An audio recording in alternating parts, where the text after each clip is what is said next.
This message is only for the wise. This message is for my mentees, both of y'all, because everybody else probably didn't left me because I'm pushing you. And if you ain't ready to be pushed, you probably don't want to talk to Shabazz. But anyway, this is a very serious message for the wise. In college, this is not a basketball story. In college, they call me prime time. Why? Not because I was the most skilled person on the team. I was probably fourth in skill, maybe fifth in skills. I wasn't always a starter, all right? Most of the time, I used to come off the bench, and then I became a starter. But why did they call me prime time? Because the last 8 to 10 minutes of the game, I had more points, more rebounds than anybody probably on both teams. Why? Because after practice, I would go run 2, 3, 4 miles because I needed to close the gap skill-wise. I understood that I wasn't the best. I understood that I wasn't the quickest. I understood that I wasn't the fastest. I understood that I didn't jump the highest. This message is only for the wise. If you ain't an intuitive person to listen to this, you might want to turn off of this. But I understood those things. What does that have to do with you? I'm an officer in the United States Army. I didn't get here because I'm the most exceptional leader. I didn't get here because I am the most exceptional officer. But obviously, I have done well making full bird colonel. How did I get here? I outwork everybody in the building to close the gap. It has nothing to do with me comparing myself to them or trying to be an officer to their caliber. But I understand those things that I lack. I understand that if I don't work hard, if I don't work twice as long, I cannot be successful. Young brothers, young sisters, this message is only for the wise.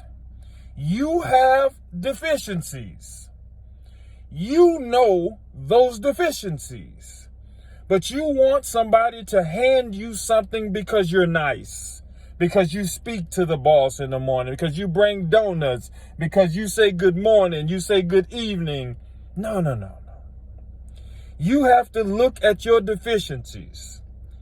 You have to say, I'm going to outwork everybody to close the gap so I'll have a chance. You see me on this treadmill in here twice a day. You see me lifting weights. You see me writing books. You see me doing sermons. You say, how does that boy have that much education? Because I realize my deficiencies. I realized that I had to close the gap. I realized that in Louisiana, it was first to last in education. I realized even when I came to the Army, I had an 8th or 9th grade reading level. I had to close the gap. Young mentees, men and women, stop looking for yourself. You're not lost. Create who you want to be. And the only way you create who you want to be, you have to close the gap. You have to work hard. You have to say to yourself, I understand what I lack, and I'm going to get that back through hard work. I'm going to get that back through perseverance. I understand my deficiencies. I've only been here since July. I've done 46 events. People say that's crazy. That's insane. What are you trying to get, a good OER? No, I'm trying to close the gap so I can actually be content with myself. All of us go through doubts. All of us go through insecurities. All of us have self-esteem deficiencies. And when you sit there and you're not working hard to close the gap, and you look at those others who are in your office, who are your colleagues, who are getting promoted, who are getting the attaboys, you say to yourself, sometimes erroneously, oh, he likes him better. She favors her. Maybe so.